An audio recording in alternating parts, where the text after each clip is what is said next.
తాను నేను మేమిద్దరం కలిస్తే ఎంత హ్యాపీగా ఉంటామో తెలుసా.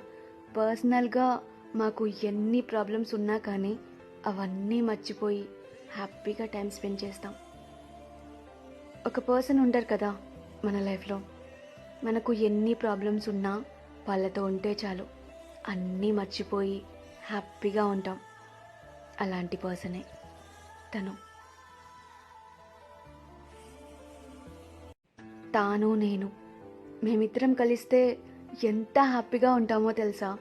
పర్సనల్గా మాకు ఎన్ని ప్రాబ్లమ్స్ ఉన్నా కానీ అవన్నీ మర్చిపోయి హ్యాపీగా టైం స్పెండ్ చేస్తాం. ఒక పర్సన్ ఉంటారు కదా మన లైఫ్లో, మనకు ఎన్ని ప్రాబ్లమ్స్ ఉన్నా వాళ్ళతో ఉంటే చాలు అన్నీ మర్చిపోయి హ్యాపీగా ఉంటాం. అలాంటి పర్సనే తను.